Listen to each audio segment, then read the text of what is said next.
The rope burns on Lena Harrow's wrists had barely scabbed over when they dragged her back to the auction block, her 6-week-old son wailing against her chest while the crowd screamed for her blood. They called her poisoner, widowmaker, cursed bride, the 18-year-old girl who'd buried her husband and now stood in chains while men bid on her like damaged livestock. The auctioneer's gavel cracked like a gunshot, and Lena knew with cold certainty that whatever came next would be worse than death, because in this scorching frontier town, mercy wore a price tag and justice had already made up its mind. If you're watching from your city right now, drop a comment below and tell me where you're from. I want to see how far Lena's story travels across this country. Now settle in, because what happens next will take us from that brutal auction block all the way to a reckoning that'll shake this town to its foundations.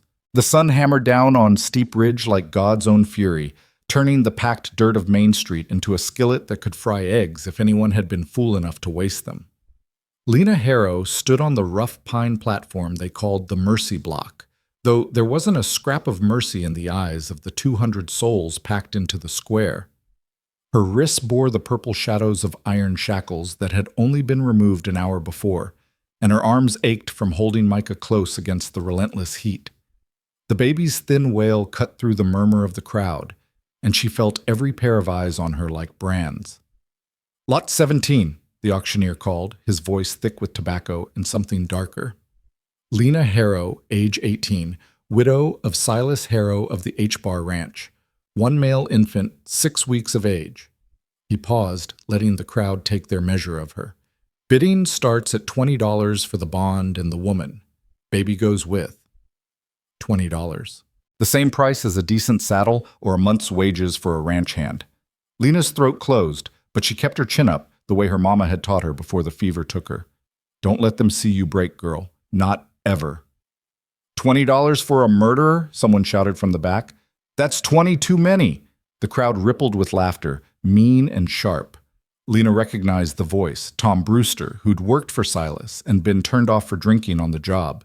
He'd been one of the first to point the finger when Silas died thrashing in his bed, foam on his lips and his eyes rolled back white. 25, called a barrel-shaped man in a dusty suit. Cyrus Macklin, owner of the dry goods store.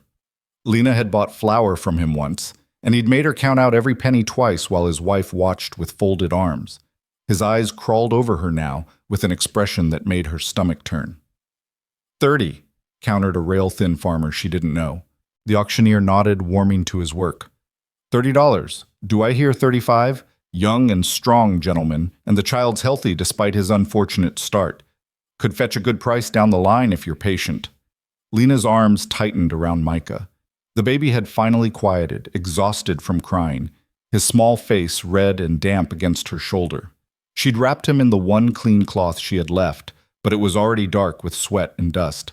6 weeks old, and he'd never known anything but a jail cell and his mother's desperate attempts to keep him fed while she waited for whatever passed for justice in Steep Ridge. 35, Macklin called, his voice confident now.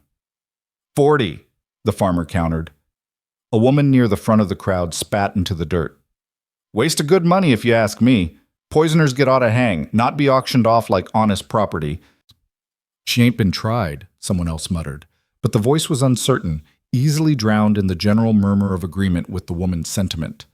Lena scanned the crowd, searching for a single sympathetic face and finding none. These were people she'd seen in church, at barn raisings, at the spring festival where Silas had first noticed her. She'd been 17 then, an orphan living on charity with the Reverend's family, and Silas Harrow had been 53 with a ranch and no heirs. The Reverend had called it a blessing, a provision from the Lord, and Lena had been too young and too desperate to question whether a blessing should feel like a cage door closing. $50. The voice cut through the crowd noise like a knife through butter, quiet, but carrying an edge that made people turn. A man stepped forward from the shade of the livery stable, tall and lean, wearing dusty range clothes and a hat pulled low enough to shadow most of his face. He moved with the careful economy of someone who'd learned to measure every motion, and the crowd parted without quite meaning to. The auctioneer squinted against the sun. That's Rhett Calloway's bid at $50. Do I hear 55? Macklin's jaw worked, but he shook his head and stepped back. The farmer looked at Calloway, seemed to measure something in the set of the man's shoulders, and dropped his gaze. No one else spoke. 50 going once? The auctioneer's gavel hovered. Going twice. He brought it down with a crack that made Micah jerk in Lena's arms. Sold to Rhett Calloway for $50. Pay the sheriff and collect your property, Mr. Calloway. Property. The word sat in Lena's chest like a stone. She'd gone from daughter to wife to widow to prisoner to property in less than 2 years, and she was still 3 months shy of her 19th birthday. Calloway moved through the crowd without speaking to anyone, his boots raising small puffs of dust with each step. He stopped at the sheriff's desk, a rough plank laid across 2 barrels at the edge of the square, and counted out coins with steady hands. Sheriff Porter, a thick-necked man with a drooping mustache, made a show of examining each one before scraping them into a leather bag. "She's your problem now, Calloway," Porter said, loud enough for the crowd to hear. "Bonded to you for a year or until the circuit judge comes through and decides whether to try her proper. You're responsible for keeping her in the county and producing her if called. Break those terms and you forfeit the bond and face charges yourself." "Understood." Calloway's voice was rough, like it didn't get used much. "And the bastard?" Porter jerked his chin toward Micah. "He's mine too." There was no question in Calloway's tone, just flat statement. Porter shrugged. "Your funeral. Though I'd say you paid too much for damaged goods." Calloway didn't answer. He turned and walked to the platform, stopping at the base of the steps. For the first time, Lena got a clear look at his face. Maybe 30, maybe older, the kind of weathered that made exact age impossible to pin down. A scar ran from his left eyebrow to his cheekbone, faded white against sun-browned skin. His eyes were gray like storm clouds, and they rested on her for a long moment before he spoke. "Can you walk?" The question surprised her. Most of the men she'd known issued orders, not inquiries. She nodded, not trusting her voice. "Then come on. Got a wagon around the side." He didn't offer to help her down the steps, didn't reach for Micah, just waited while she navigated the rough boards with the baby clutched to her chest, and her legs shaking from 3 days of standing in a cell barely large enough to turn around in. When she reached the ground, he turned and headed for the livery without looking back to see if she followed. Lena glanced once more at the crowd. They watched her with the same expressions they might have worn watching a dog being led to be shot. Not pleasure exactly, but satisfaction that something unpleasant was being dealt with. Tom Brewster caught her eye and made a small gesture, dragging his finger across his throat. She looked away and followed Calloway.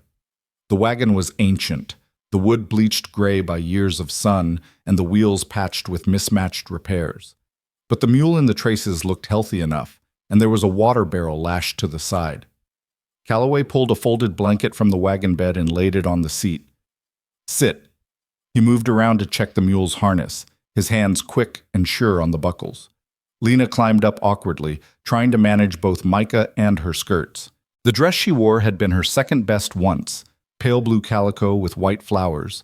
But 3 months of wear without washing had turned it gray, and the hem was black with ground-in dirt.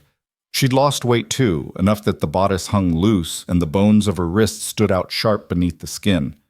Calloway swung up beside her and took the reins. He clicked to the mule and they rolled forward, the wheels creaking as they left the shade of the livery and headed for the edge of town.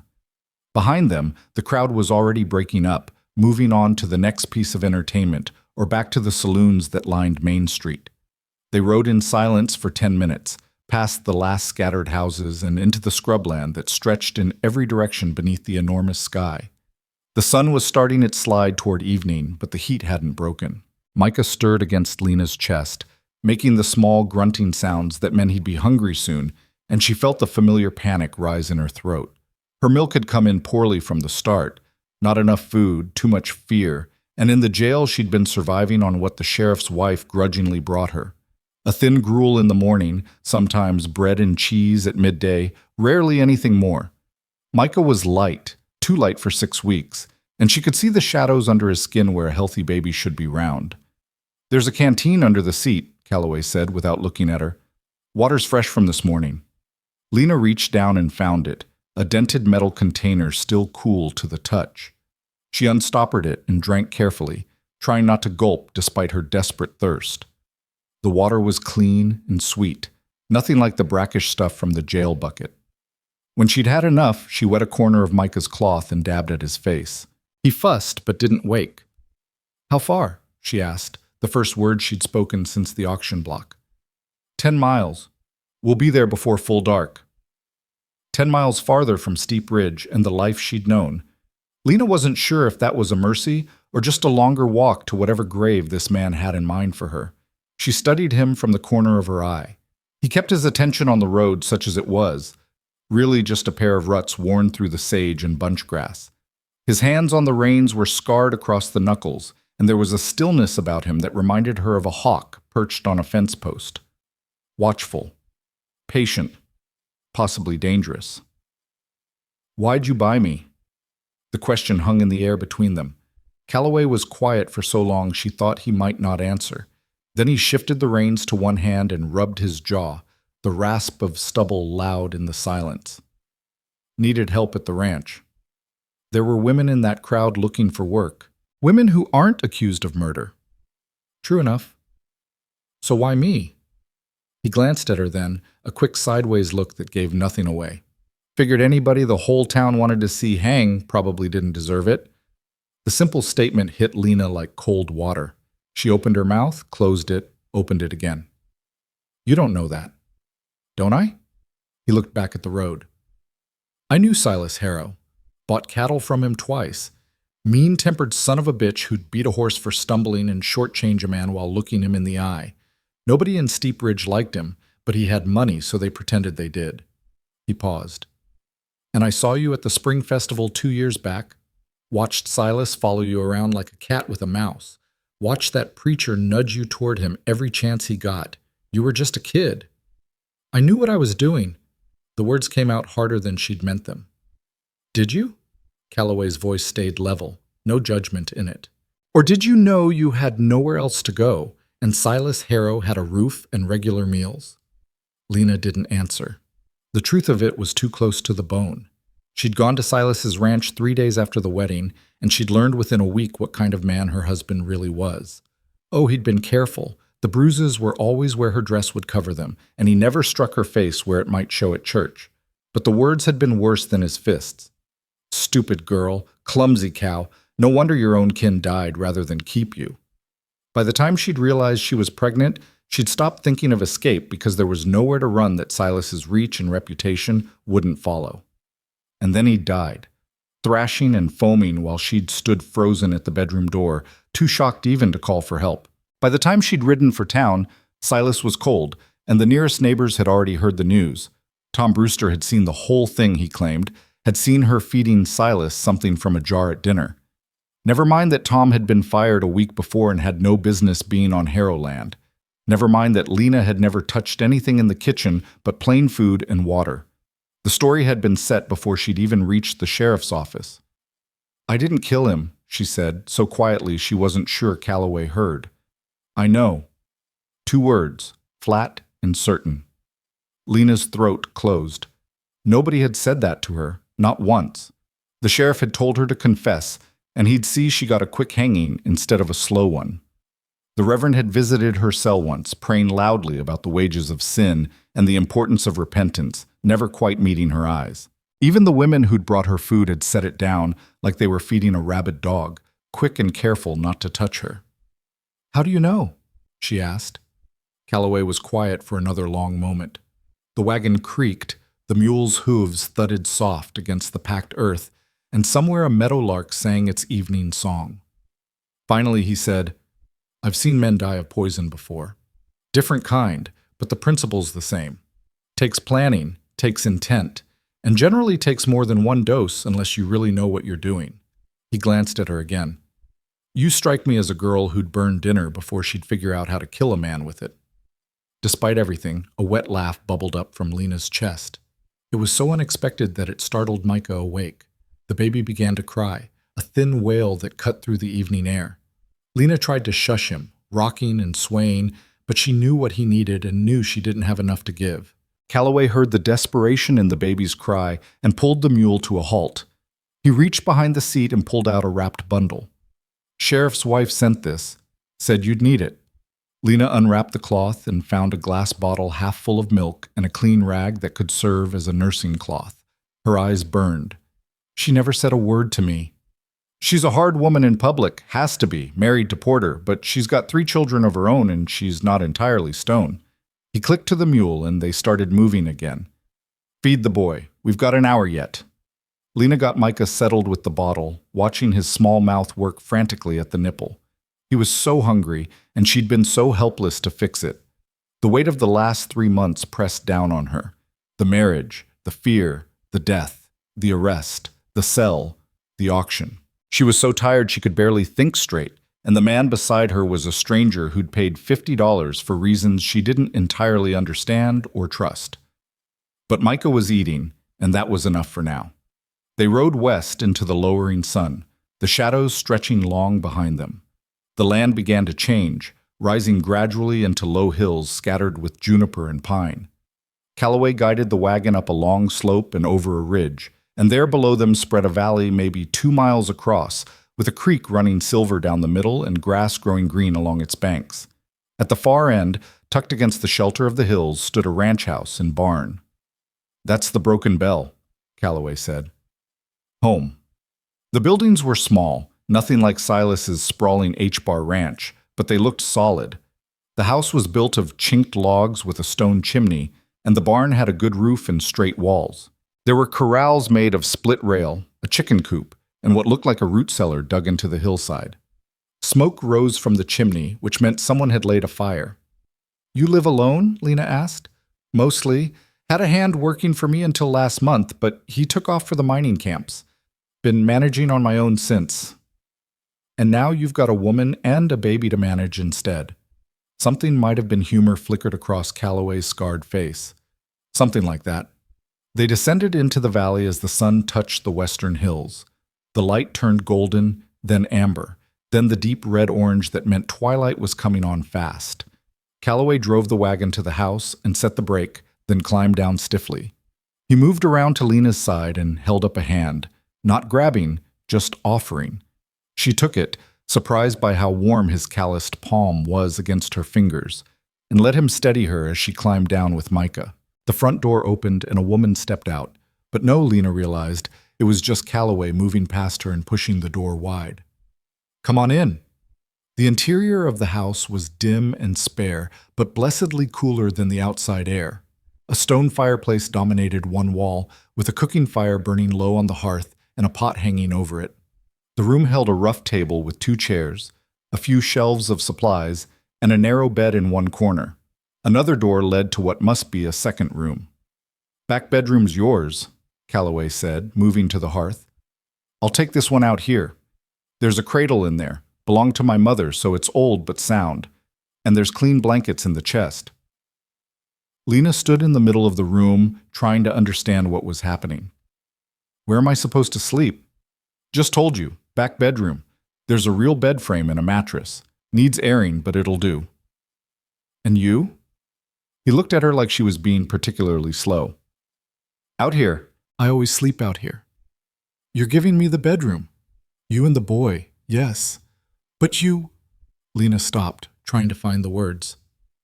"You paid $50 for me. You own my bond."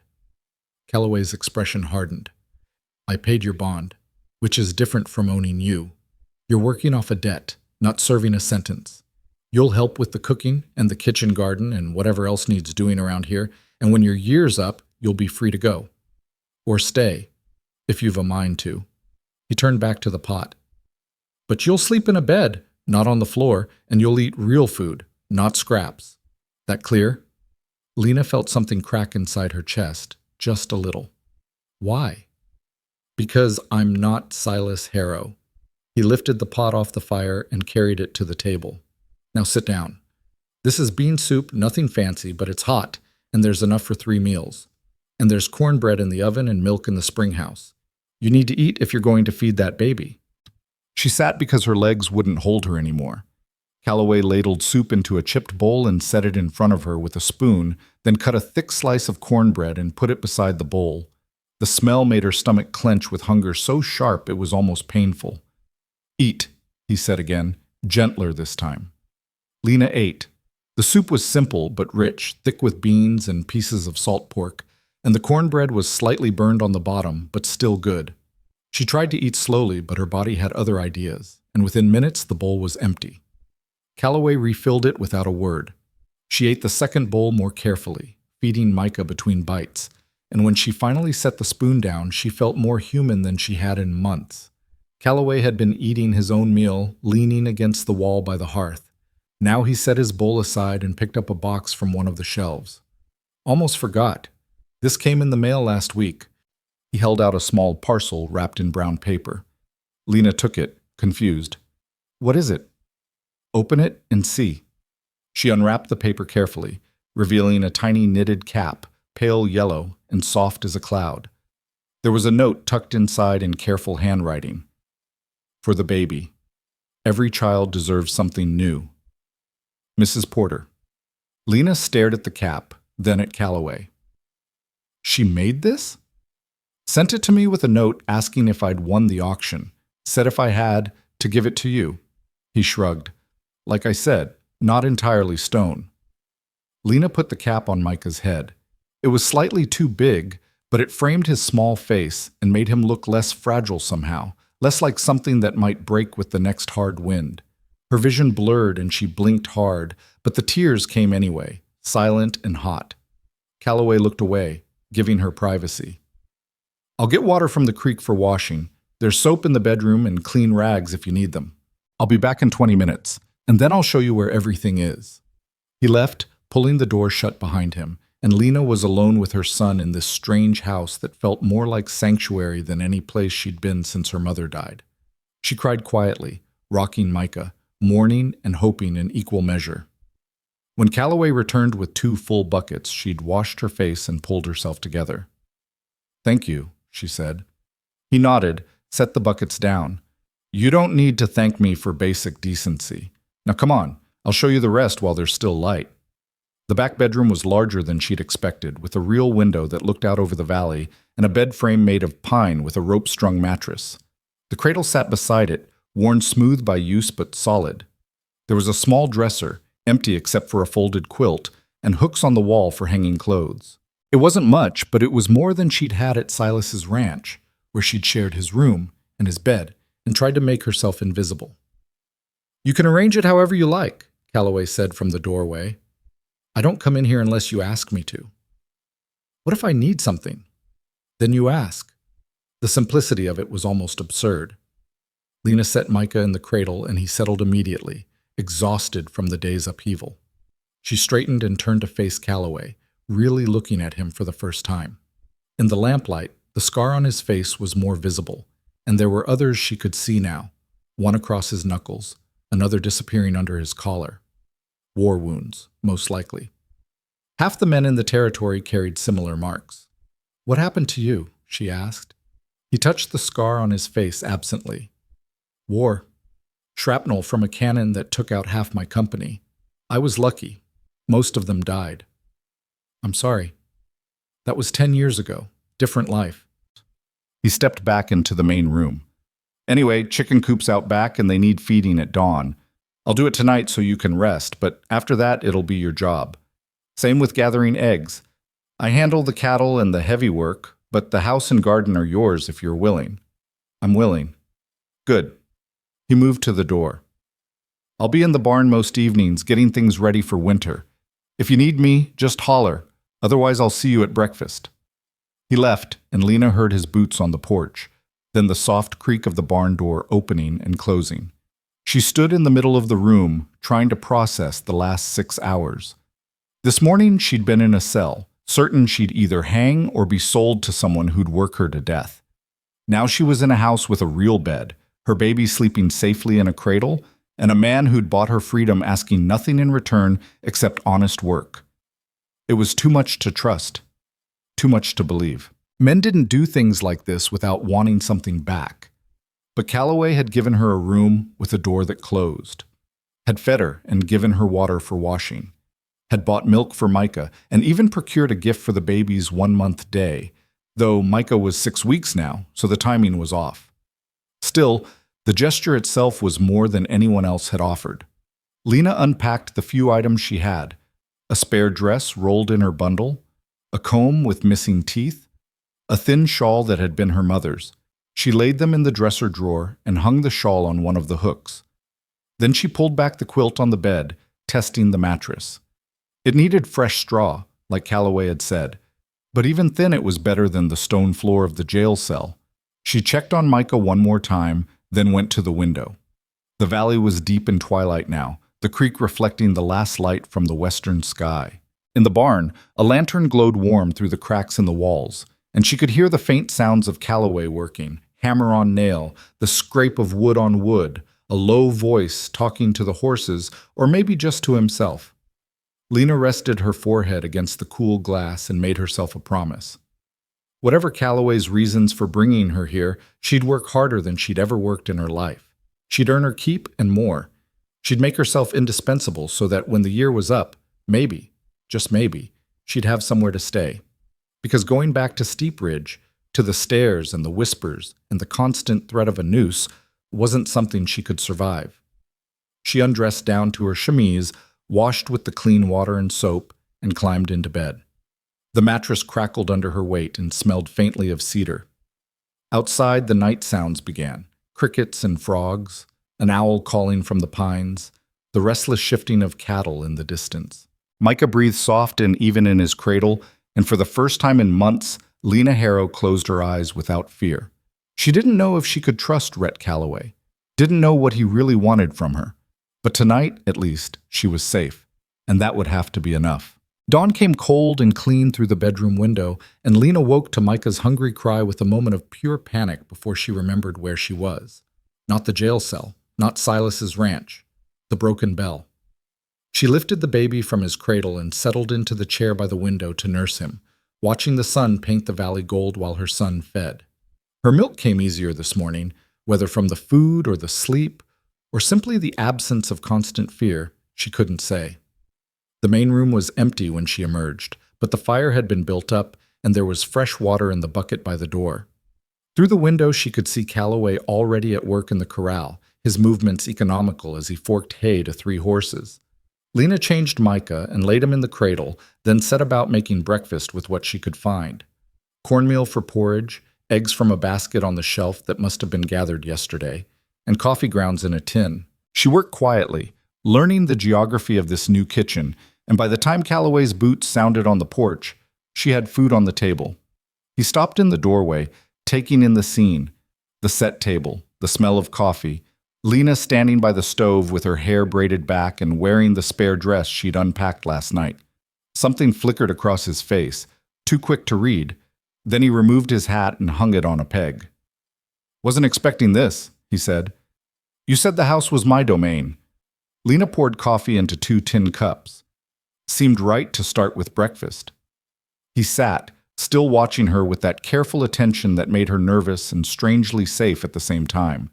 She served the porridge and eggs, then took her own seat with Micah settled in her lap. They ate without speaking, but it wasn't the tense silence of Silas's table where every clink of fork on plate felt like a mistake. This was comfortable, or as close to comfortable as Lena had felt with another person in a very long time. "Chickens are yours starting tomorrow," Calloway said when he'd finished. "They're temperamental, but they lay steady if you treat them right. Garden's mostly done for the season, but there's still squash coming in and some late beans. Root cellar needs organizing before the first hard freeze." "I can do that." Lena hesitated, then asked, "What about town? Do we need supplies?" "Not for a while. I stock up heavy in the fall." He drained his coffee. "You asking if you have to go back to Steep Ridge?" "I was wondering." "You don't. I handle the town runs, and I'll keep handling them. Nobody here needs to see those folks unless you want to." Relief loosened something in Lena's chest. "I don't want to." Figured as much. He stood and carried his dishes to the washing bucket. "I'll be working the fence line on the north pasture today. Be back by sundown. There's venison in the spring house if you want to make stew, and bread needs baking if you know how." "I know how." He nodded and headed for the door, then paused with his hand on the frame. "Lena?" It was the first time he'd used her name. She looked up. "Yes?" "You did good work this morning, thank you." Then he was gone, and Lena sat at the table holding her coffee and trying not to cry over such a small kindness. The days developed a rhythm. Lena rose with the sun, fed Micah and herself, then set about the endless work of keeping a household running. She fed the chickens and gathered eggs, her initial wariness of the rooster giving way to grudging respect when he proved more bark than bite. She organized the root cellar, discovering stores of potatoes, turnips, carrots, and onions that would see them through the winter. She baked bread every third day, the motion of kneading dough becoming meditation. She mended Calloway's shirts and patched his worn socks, her stitches small and neat, the way her mother had taught her. Calloway worked from dawn until dusk, coming in only for the midday meal Lena left covered on the table. He was a man of few words, but the words he chose carried weight. Fence is tight now. Found a spring on the upper ridge. Water's good. Storm coming in tomorrow, big one. He asked nothing of her beyond the work they'd agreed to, never commented on her appearance, never stood too close or let his eyes linger. At night, he slept in the main room while she and Micah had the bedroom, and in the morning the cycle began again. 3 weeks passed this way, and Lena began to believe she might actually survive this strange arrangement. Micah grew stronger on regular feeding, his small body filling out and his cries becoming less desperate. She caught herself humming one afternoon while scrubbing the kitchen floor, an old hymn her mother used to sing, and realized she hadn't hummed in over a year. The sound of her own voice startled her into silence, but the next day she hummed again, and the day after that she sang the words softly while Micah drowsed in his cradle. It was late September when Calloway came in from the barn carrying something bundled in his coat. Lena was at the stove stirring soup, and she turned at the sound of his boots. "Got something for you," he said, and opened the coat to reveal a lamb, maybe 3 weeks old, shivering and bleeding weakly. "Found her by the creek. Mother's dead, coyotes most likely. She won't make it without help." Lena wiped her hands on her apron and came to look.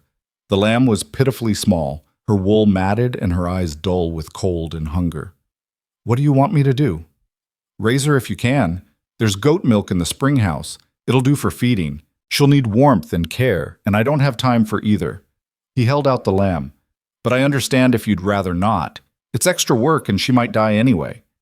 Lena took the lamb, feeling the rapid heartbeat against her palms and the desperate trust in how the small creature pressed against her warmth. She thought of Micah 6 weeks ago, just as helpless, just as dependent on her not giving up. "I'll try." Calloway's expression softened, just a fraction. "Thought you might." The lamb, Lena named her Clover after the white marking on her forehead, became her shadow. She made a pen near the fireplace, fed the lamb every few hours from a bottle, and cleaned her the way she'd learned to clean Micah. Calloway had been right that it was extra work she didn't strictly need, but Lena found herself grateful for it. Clover needed her, and there was something healing in being needed without fear attached to it. "She's doing well," Calloway observed one evening, watching Lena coax the lamb to drink. He'd taken to sitting by the fire after supper, carving something from a piece of pine while Lena worked. "She's stubborn," Lena said. "Won't take the bottle unless I hold her just right." "Reminds me of someone." There might have been humor in his voice. Lena glanced up sharply, but Calloway was focused on his carving. She studied him in the firelight, the strong line of his jaw, the scar that pulled slightly at his eyebrow, the careful precision of his hands. "Can I ask you something?" "Go ahead." "Why did you really buy me? And don't say you needed help. You were managing fine alone." Calloway was quiet for a long time, his knife moving steadily against the wood. Finally he said, "You ever see something happen that you could have stopped but didn't, and it haunts you after?" "I suppose. During the war, I had a sergeant. Good man, best I ever knew. He saw a Confederate prisoner being mistreated, beaten, starved, that kind of thing. Spoke up about it, tried to intervene, got himself court-martialed for his trouble and drummed out in disgrace." The knife paused. "He hanged himself 3 weeks later, left a note saying he couldn't live in a world where doing the right thing was punished and doing wrong was rewarded." Lena's throat tightened. "I'm sorry. I didn't speak up for him. Told myself it wasn't my business, that I couldn't change anything anyway." Calloway resumed carving. "So when I saw you on that auction block, saw a whole town ready to condemn a girl for the crime of marrying the wrong man and having the bad luck to outlive him, I figured maybe this time I could speak up." even if it was just with $50 and a wagon ride. You think I'm innocent. I know you're innocent, but more than that, I think you deserved better than what you got, and I had the means to provide it. He looked up then, his gray eyes steady on hers. That answer your question? Yes. Lena's voice came out barely above a whisper. Thank you. Don't thank me yet. You're the one doing all the work. But Lena shook her head. You gave me a chance to do the work. That's not nothing. The next morning brought the first real cold, frost silvering the grass and ice forming in the water buckets. Lena bundled Micah in extra blankets and kept Clover close to the fire. Calloway came in for breakfast with his breath steaming and announced they'd need to bring the cattle down from the high pasture before the next storm hit. I'll be gone 2 days, maybe 3, he said. There's food laid by and wood stacked. You'll be all right? The question sent a jolt of something like panic through Lena's chest. 3 days alone, without anyone to call to if something went wrong. But she squared her shoulders and nodded. We'll manage. There's a rifle over the door and shells in the drawer. You know how to shoot? No. Calloway stood abruptly. Then we fix that before I go. He took her out to the corral where he'd set up bottles on the fence rail. The rifle was heavy and cold in Lena's hands, and the first time she pulled the trigger, the recoil nearly knocked her over. But Calloway was patient, showing her how to brace her shoulder, how to breathe and sight down the barrel, how to squeeze rather than pull. By the 10th shot, she'd hit a bottle, and by the 20th, she was hitting more than she missed. You're a natural, Calloway said, something like approval in his voice. My papa taught me to focus, Lena said, surprised by the memory surfacing. He was a tailor, said the key to good work was seeing what was really there, not what you thought should be there. I guess it applies to shooting too. I'd say so. He took the rifle and reloaded it, then handed it back. One more thing. If someone comes here while I'm gone, someone you don't trust, you don't talk to them through the door. You don't try to be polite. You bar that door and you point this rifle through the window and you tell them to leave. Understand? The seriousness in his tone made her stomach clench. You expecting trouble? No, but I planned for it anyway. He met her eyes. You and Micah are under my protection now. That means something out here. Most folks will respect it, but not everyone. So you be careful and you don't take chances. All right, he nodded, satisfied. I'll head out at first light tomorrow. You need anything before then?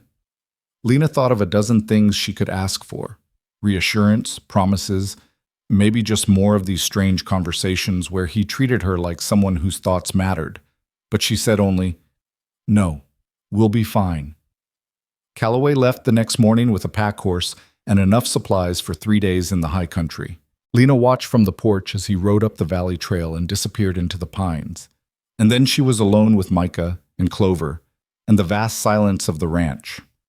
The first day passed slowly. She went through her routines, chickens, washing, bread making, but kept glancing toward the trail, expecting to see riders. None came. She made stew for supper and ate it with the rifle propped against the table, feeling foolish but remembering Calloway's warning. That night she barred the door and slept with Micah's cradle pulled close to the bed, starting awake at every creak and rustle. The second day brought more confidence. She took Micah outside to enjoy the weak sunshine, letting him kick on a blanket while she weeded the kitchen garden. Clover gambled nearby, bleeding when she strayed too far. The valley was beautiful in the autumn light, the aspens turning gold against the dark pines, and the creek running clear over smooth stones. Lena found herself thinking that she could be happy here, if happiness was something she was allowed to have. It was late afternoon when she heard the hoofbeats. Lena scooped up Micah and ran for the house, calling Clover as she went. She barred the door and grabbed the rifle, her heart hammering as she moved to the window. 2 riders were coming down the valley trail, still distant but approaching steadily. Not Calloway. She knew his silhouette by now, the way he sat his horse. These were strangers.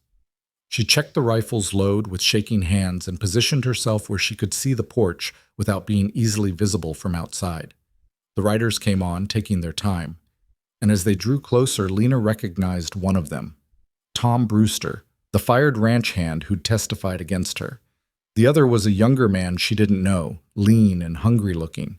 They reined up at the porch and Brewster called out, Mrs. Harrow, we know you're in there. Come on out and talk civilized. Lena said nothing, her finger resting alongside the trigger guard the way Calloway had taught her. Now don't be unfriendly, Brewster continued. We just want to have a word about old Silas. See, there's some questions that didn't get answered proper in all the rush to auction you off. Questions about money that went missing from Silas's place. The other man snickered.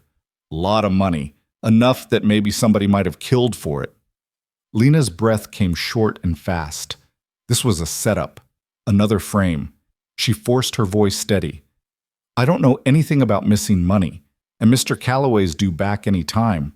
You should leave before he finds you here. Calloway's up in the high country for at least 2 more days, Brewster said. We made sure to check before we rode out. So here's how this works. You come out and tell us where Silas hid his cash, and we'll forget we saw you. You don't, and we'll have to come in and search the place. Be a shame if anything got broken in the process. Or anyone. Lena's hands tightened on the rifle. She thought of Calloway's words. You don't try to be polite. She moved to where they could see the rifle barrel through the window. You're on private property and you're not welcome. Leave now or I'll shoot. Brewster laughed. You ain't gonna shoot nobody, girl. You couldn't even kill Silas, right? Had to poison him slow like a coward. Final warning, Lena said, and meant it. The younger man dismounted, still grinning. Come on, Tom. She's bluffing. Let's just... Lena put a bullet into the dirt 2 feet in front of him. The crack of the rifle was enormous in the quiet valley, and the young man yelped and stumbled backward. The horses shied, and Brewster fought to control his mount. Next one goes through your knee, Lena said, her voice carrying through the broken window. She worked the lever action, chambering another round the way Calloway had shown her, the metallic click loud and deliberate. After that, I aim for center mass. Your choice. Brewster's face darkened. You stupid bitch, you'll hang for this. Maybe, but you'll be dead before I do. Lena sighted down the barrel at his chest, surprised by how steady her hands were. Now get off this land. For a long moment, nobody moved. Then Brewster spat in the dirt and yanked his horse around. This ain't over. Calloway's going to hear about this, and when he does, he'll toss you out himself. Nobody threatens honest men and gets away with it.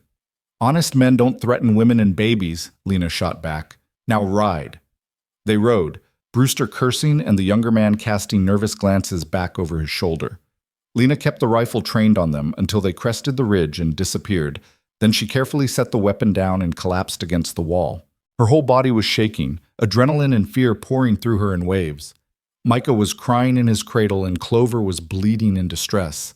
And for a moment, Lena couldn't move to comfort either of them. Then she pulled herself together. She checked that the door was still barred, reloaded the rifle, and only then picked up Micah to soothe him. It's all right, she whispered against his soft hair. Mama's here. We're safe. But she kept the rifle close all through that night and the next day.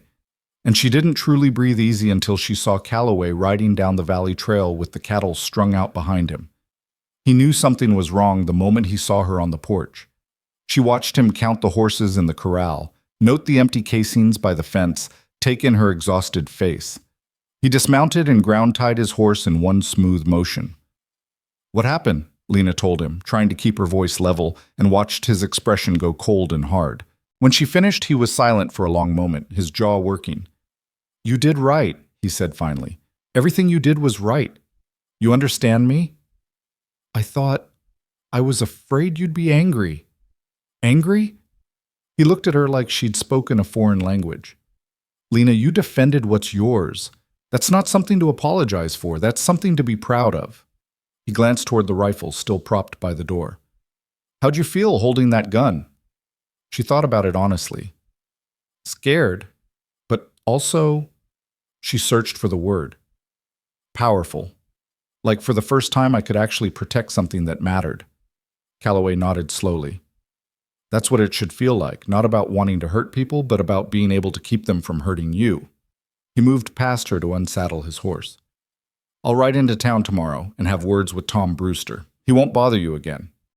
What if he tells people I shot at him? Then people will know not to come onto my land making threats. He paused. You're under my protection, Lena. That means anyone who comes after you comes after me too. And I'm a lot harder to scare than a girl with a baby. That night they ate together in companionable silence, and afterward Calloway presented her with what he'd been carving, a small wooden horse, surprisingly delicate, sized perfectly for Micah's small hands. He's too young for it now, Calloway admitted, but he'll grow into it. Lena turned the horse over in her hands, tracing the smooth lines. It's beautiful. Where'd you learn to carve like this? My father taught me.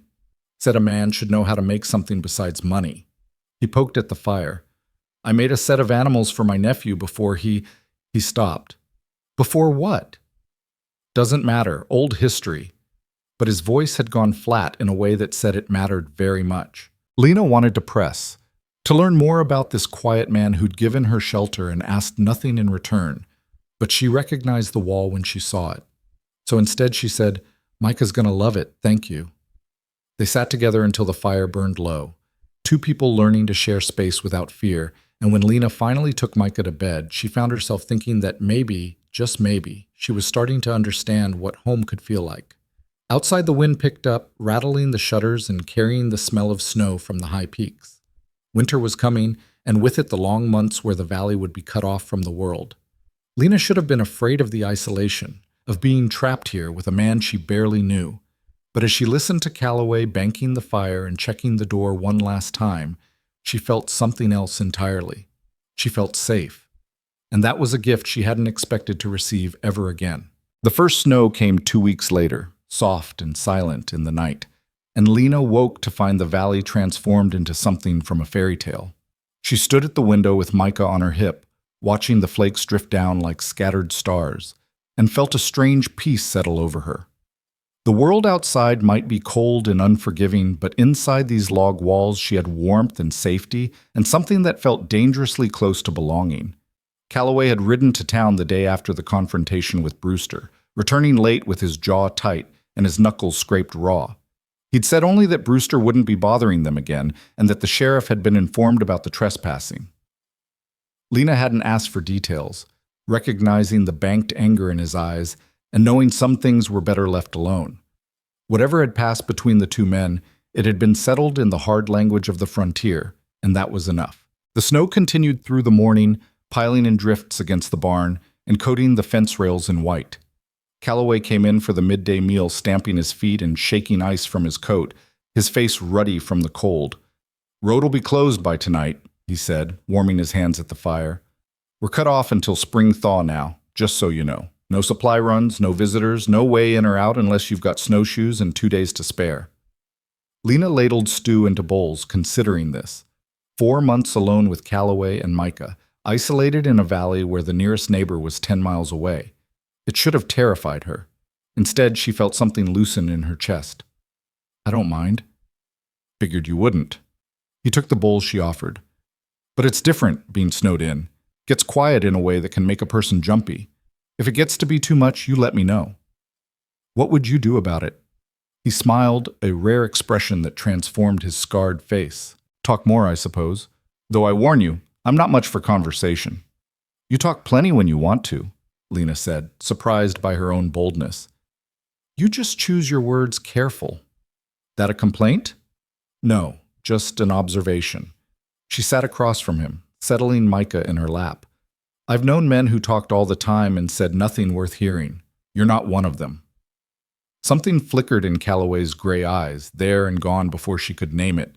He ate in silence for a moment, then said, My father used to say a man should be slow to speak and quick to listen. Said you learned more that way. Was he right? Usually. Calloway mopped the last of his stew with a piece of bread. Though there's times when speaking up matters more than listening. Took me too long to learn that part. Lena thought of his story about the sergeant, the man who died because doing right had been punished. You think you should have spoken up for him. I know I should have. He set down his bowl, but I was 22 and scared of losing my commission, and I told myself it wasn't my place to question orders. That's a choice I'll carry the rest of my life. And buying me off that auction block was your way of making amends. Partly. He met her eyes directly. But also because you reminded me of someone. Who? Calloway was quiet for so long Lena thought he wouldn't answer. Then he said, My sister. She married young too, to a man our parents approved of. Respectable, well off. All the things that matter to folks who measure worth in property and position. His hands tightened on his cup. He beat her.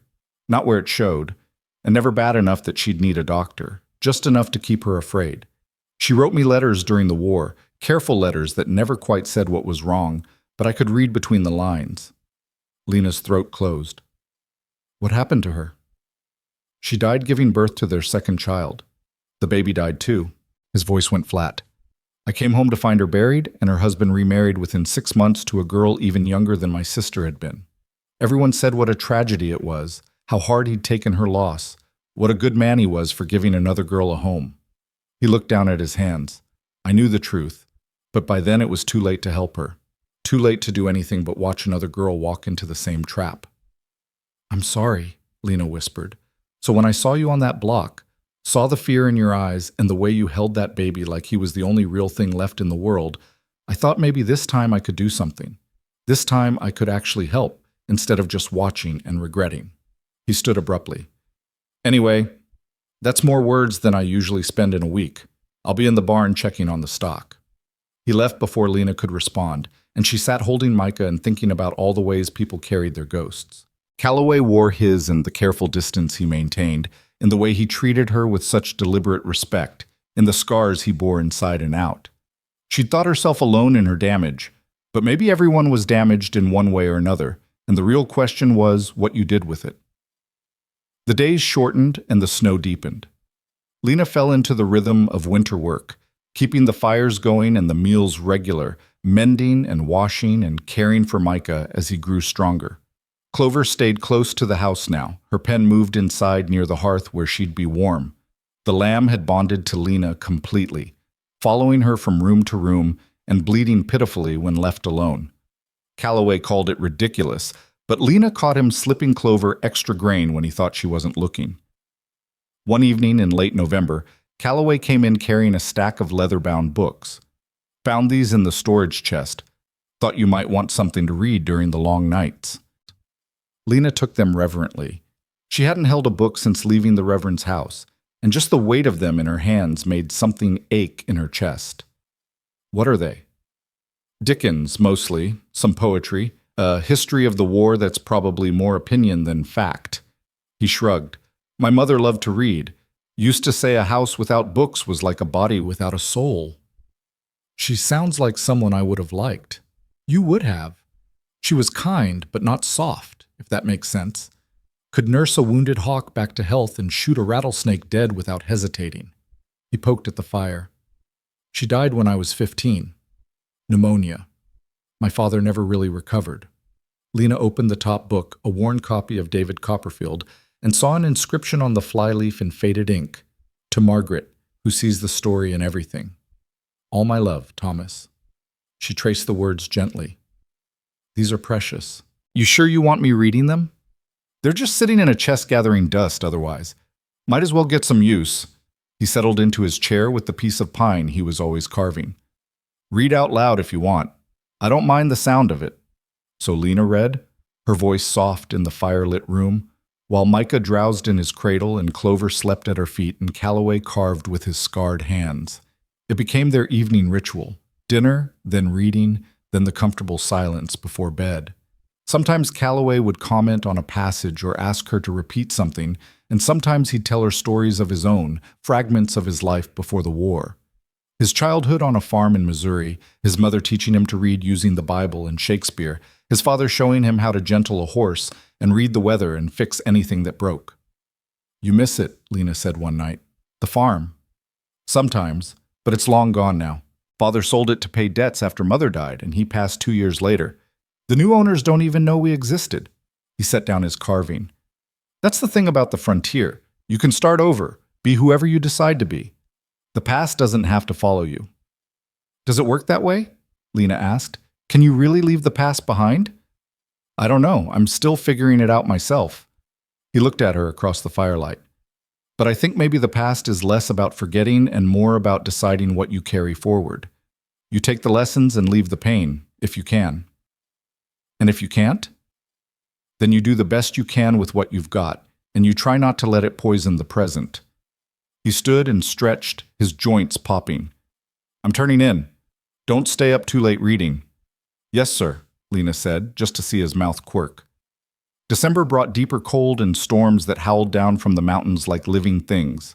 Lena learned to read the sky the way Calloway did, recognizing the flat gray that meant snow was coming and the clear, brittle blue that meant brutal cold. She learned which logs burned hottest and how to bank a fire so it lasted through the night. She learned to bake bread in the Dutch oven and make soap from lye and tallow and stretch their supplies so nothing went to waste. Micah grew despite the harsh season, his small body filling out and his eyes focusing with more intelligence each day. He started to smile, real smiles that lit his whole face, and Lena felt her heart crack open with a love so fierce it frightened her. This child, this tiny person who'd been born into such darkness, was learning to find joy. That had to mean something. That had to count for something. Calloway carved more toys as the winter deepened, a set of blocks, a rattle, a simple puzzle.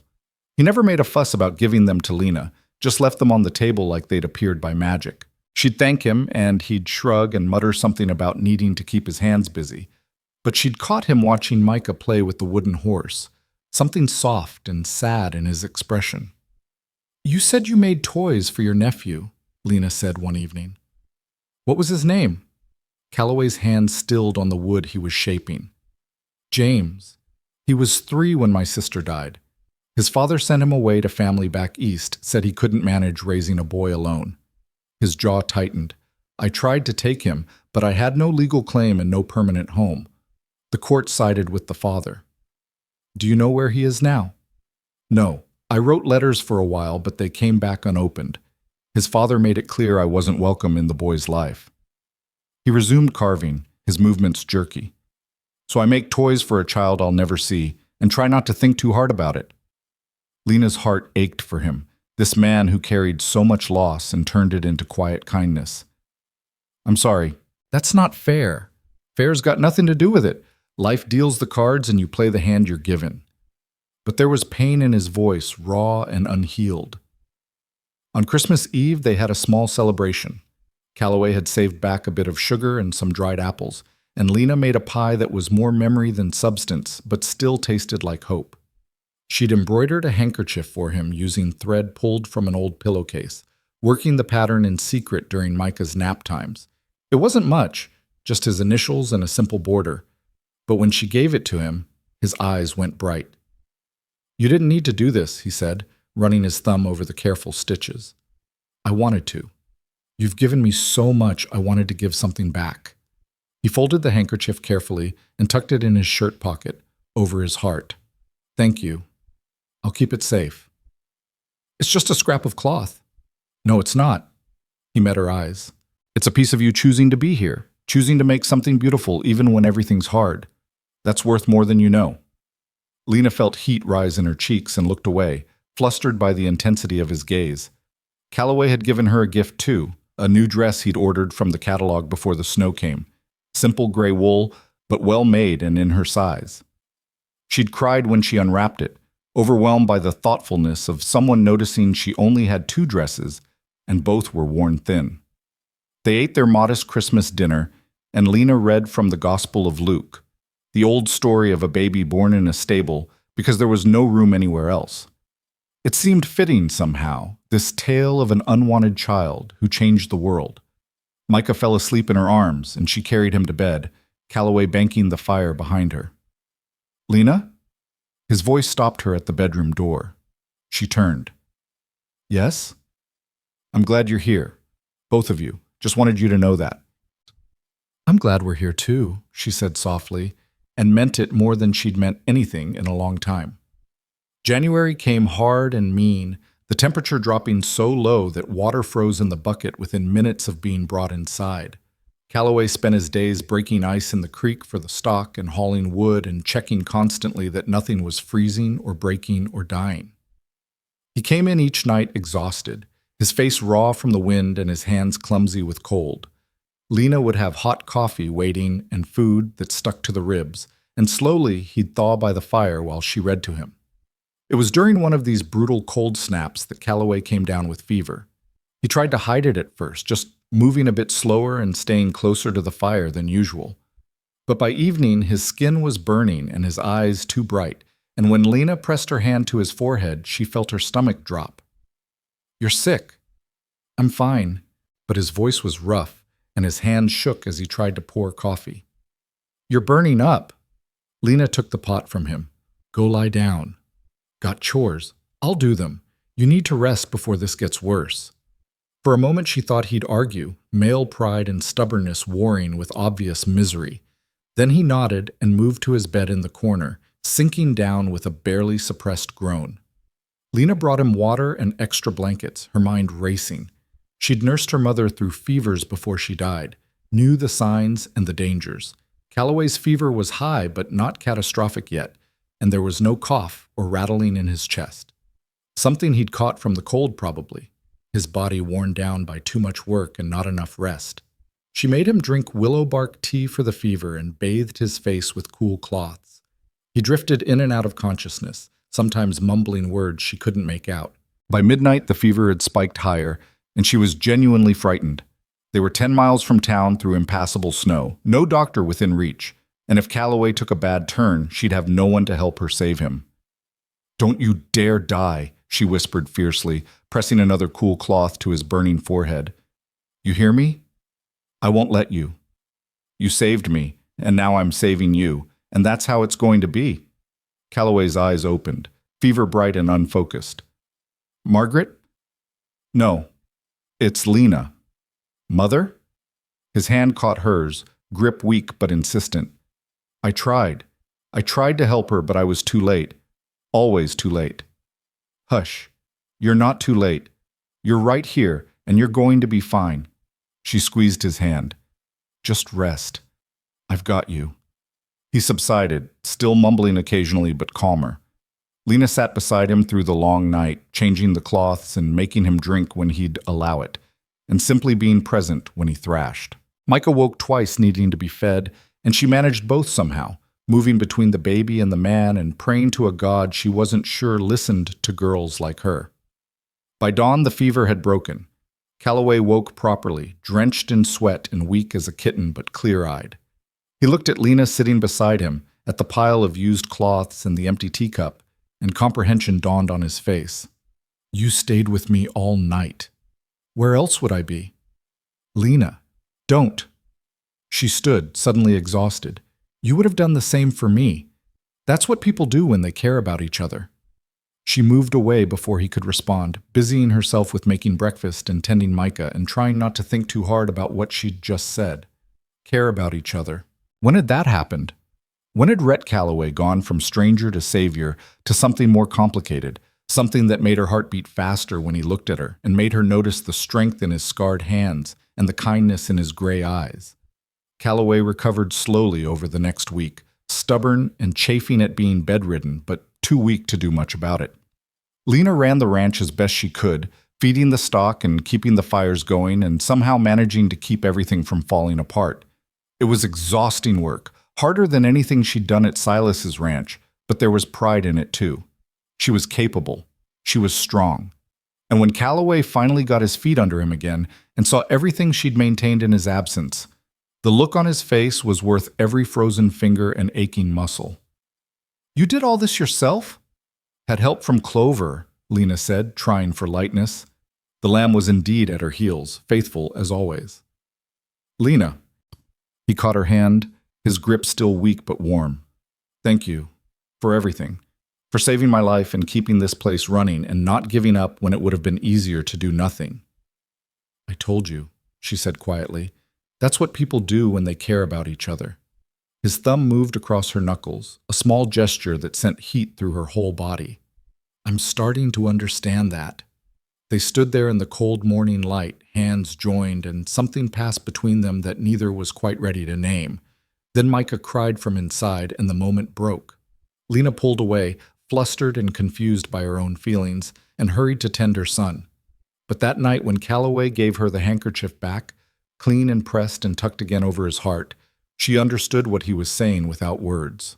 She'd given him something precious, and he was keeping it close, the way he was keeping her close, the way he'd kept her safe from the first moment he'd paid her bond. February brought a brief thaw and with it, news from the outside world. A trapper came through heading for the high country, and he stopped at the Broken Bell long enough to trade gossip for coffee. Tom Brewster had left Steep Ridge owing money and making threats, he said. There'd been some kind of inquiry into Silas Harrow's death, questions about who'd really benefit from the old man dying when he did. The sheriff wasn't saying much, but word was somebody had come forward with new information. What kind of information? Calloway asked, his voice carefully neutral. The trapper shrugged. Don't know details, but I heard Brewster's name mentioned and something about a forged will. You know how town talk is. Half truth and half imagination. He drained his coffee. Anyway, thought you'd want to know, seeing as how you took on the Harrow widow. She still with you? She is, Calloway said flatly. And she's under my protection, so if anyone's got questions, they can direct them to me. The trapper raised his hands. No offense meant, just passing along what I heard. He stood to leave. You folks take care. Storm's coming in tonight, big one by the feel of it. He was right. The storm hit at dusk, wind screaming down from the mountains and snow falling so thick Lana couldn't see the barn from the house. They battened down tight, bringing extra wood inside and making sure the stock were secured. The wind found every crack in the walls, howling like something alive and hungry, and even with the fire blazing, the cold crept in. Lena fed Micah and got him settled, then sat with Calloway by the fire while the storm raged outside. You think there's truth to what the trapper said about new information? Maybe. Probably. He stared into the flames. I did some digging while I was in town after Brewster came here. Talked to people, asked questions. Silas Harrow kept records, and some of those records showed payments to a man named Dane Cutter, a ranch hand who got fired same time as Brewster. I remember him. Mean little man with a scar on his chin. That's the one. Well, turns out Cutter had some knowledge of mushrooms, used to forage them, sold them to restaurants back east, and the symptoms you described of how Silas died matched death cap poisoning, which is rare but distinct. Calloway looked at her. I gave that information to someone I trust. Looks like maybe they took it seriously. Lena's heart pounded. You've been investigating? Somebody had to. You were convicted in the court of public opinion without a shred of real evidence, and that didn't sit right with me. His jaw tightened. If Cutter killed Silas and framed you for it, he needs to answer for that. But why would he kill Silas? Money, probably. Or revenge for being fired, maybe both. He stood and paced. The problem is proving it, especially now with Brewster gone and Cutter disappeared. But if there's new evidence coming to light, maybe justice will actually happen for once. The storm howled louder, as if nature itself was responding to the tension in the room. Lena thought about justice, about truth, about the possibility that her name might actually be cleared. It seemed too much to hope for, too good to believe. But Calloway had believed in her from the start, had worked to find proof when no one else cared, and that meant something. Thank you, she said, for believing me when nobody else did. Always, he said simply. The word hung between them, heavy with implication, and Lena realized with sudden clarity that somewhere in the long winter nights and the shared meals and the quiet companionship, she'd fallen in love with Rhett Calloway. Not the desperate, grateful love of a rescued victim, but something deeper and more real. She loved his careful hands and his considered words. She loved the way he treated her like a person with thoughts worth hearing. She loved his scars and his sorrows and the way he'd turned his grief into protection for someone who needed it. And she had absolutely no idea what to do about it. The storm raged for 3 days straight, trapping them in a world of white fury where the boundaries between earth and sky dissolved into one endless howl. On the second night, huddled close to the fire with the wind trying to tear the roof off, Calloway told her about the war in a way he never had before. Not the glory or the strategy, but the reality of it, the mud and blood and screaming, the friends who died in his arms, the orders that made no sense but had to be followed anyway. I came home thinking I'd left the worst behind, he said, his voice barely audible over the storm. But sometimes I think we bring our wars with us, just fight them on different ground. Lena fed another log to the fire, watching sparks spiral up the chimney. What's your war now? Same as it ever was. Trying to do right in a world that doesn't much care about right, just about what's profitable or convenient. He looked at her across the flames. And trying not to lose anyone else I care about to my own cowardice. You're not a coward. A coward wouldn't have bought me off that auction block. A coward wouldn't have stood up to Brewster or investigated Silas's death or spent a winter taking care of a woman and baby who aren't even his responsibility. You are my responsibility, Calloway said quietly. I made you that when I paid your bond, and somewhere along the way you became more than that, though I don't quite know when it happened. Lena's breath caught. More than what? He was quiet for a long moment, and she could see him choosing words the way he always did, careful and deliberate. More than an obligation, more than just someone I'm helping, you're... He stopped, shook his head. I'm not good at this. Words aren't my strong suit when it comes to things that matter. Try anyway. You're someone I look forward to seeing in the morning, someone whose opinion I value and whose company I prefer to my own, someone I want to protect. Not because I have to, but because the thought of anything happening to you makes me feel like I'm drowning. He met her eyes. Is that clear enough? Lena's heart hammered against her ribs. And if I said I felt the same way? Do you? She thought about lying, about protecting herself from the vulnerability of admission, but Calloway had been honest with her from the start, had given her truth when the whole world was feeding her lies. He deserved the same. Yes, she said simply. I didn't mean to. I wasn't looking for it. But somewhere between the auction block and now, you became the safest place I know. Not just this house or this valley, but you. The man who carves toys and remembers my mother's handkerchief and sits with me by the fire like I'm someone worth sitting with. She wrapped her arms around herself. I love you, Rhett. I don't know when it happened either, but it did, and I can't unfeel it even if I wanted to. The wind shrieked outside, rattling the shutters, but inside the house everything had gone still and quiet. Calloway stood and crossed to where she sat, then knelt in front of her so they were eye to eye.